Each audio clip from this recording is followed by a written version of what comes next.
You can serve your country in uniform. You may even die. But God help you if you smoke a cigarette while doing it. The War on Our Troops Who Smoke by William McGurn. You ask me what we need to win this war? I answer, tobacco as much as bullets.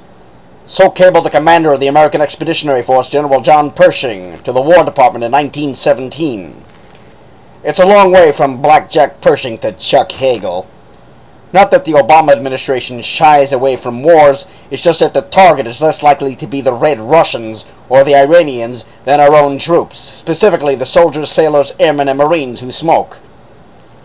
This week, Defense Secretary Hagel announced he supports a ban on tobacco sales on bases and ships. This followed by a memo sent to service chiefs earlier by two top Pentagon officials, quote, "The prominence of tobacco products in retail outlets and permission for smoking breaks while on duty sustain the perception that we are not serious about reducing the use of tobacco," end quote.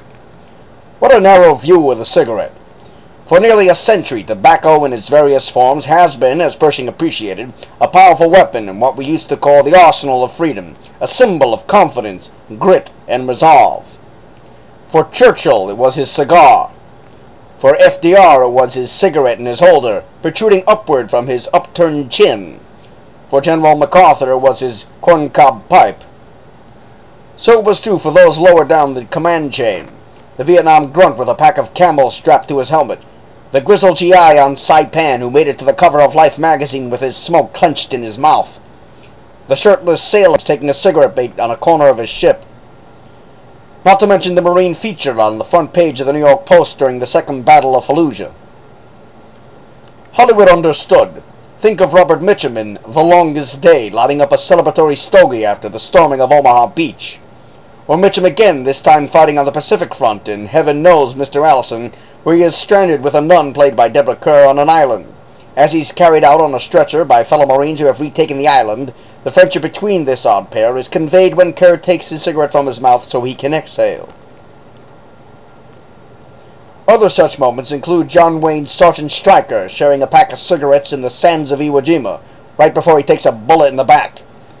Bill Holden in bed with Grace Kelly in The Bridges to Tokyo Ri, having a cigarette before he ships out to the Korean War. Or Gary Sinise's legless cigarette-smoking Lieutenant Dan in Forrest Gump. Nor are these the cigarette's only contribution to the war effort. Cigarettes were also a means of compassion. We have countless images of men with faces covered in bandages or bodies mangled on the battlefield enjoying what one publication described as the last and only solace of the wounded. And between enemies who shared neither language nor flag, the cigarette was often the only human bond. Consider the photo of a Marine on Iwo Jima offering a smoke to a Japanese who had tried to hide by burying himself in the sand. Another photo from World War I shows a Canadian soldier lighting the cigarette of a German prisoner. All this we now seem bent on doing away with. Long ago we stopped including cigs in sea rations. Later we stopped subsidizing cigarette prices at the exchange. But now we want to ban military sales altogether. Question. When this doesn't work, are we going to forbid people to bring the smokes onto military installations or send them to our troops in care packages? In fairness, it didn't start with Secretary Hagel. Over the years, the Pentagon has launched a number of anti-smoking campaigns. Still, it's especially hard to take from an administration that justifies the move in the name of military readiness, even as it's busy shrinking the army to levels not seen since before Pearl Harbor.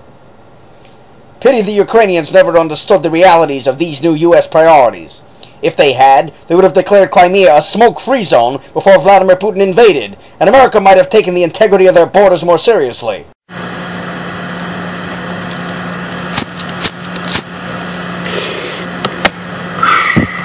From Mark Twain's 1893 essay, The Moral Statistician.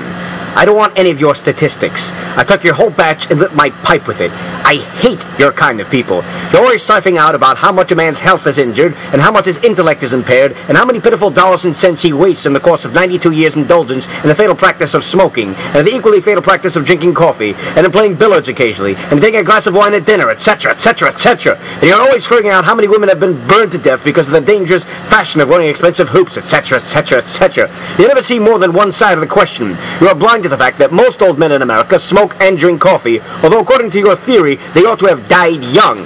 And you ever try to find out how much solid comfort, relaxation, and enjoyment a man derives from smoking in the course of a lifetime, which is worth 10 times the money he would save by letting it alone, nor the appalling aggregate of happiness lost in a lifetime by your kind of people from not smoking. Of course, you can save money by denying yourself all these little vicious enjoyments for 50 years. But then, what can you do with it? What use can you put it to? Money can't save your infinitesimal soul. All the use of that money can be put to is to purchase comfort and enjoyment in this life. Therefore, as you are an enemy to comfort and enjoyment, where is the use of accumulating cash? It won't do for you to say that you can use it to better purpose in furnishing a good table, and in charities, and in supporting tract societies, because you know yourself that you people who have no petty vices are never known to give away a cent, and that you stint yourselves so in the matter of food that you are always feeble and hungry. What is the use of your saving money that is so utterly worthless to you? In a word, why don't you go off somewhere and die, and not always be trying to seduce people into becoming as ornery and unlovable as you are yourselves by your villainous moral statistics?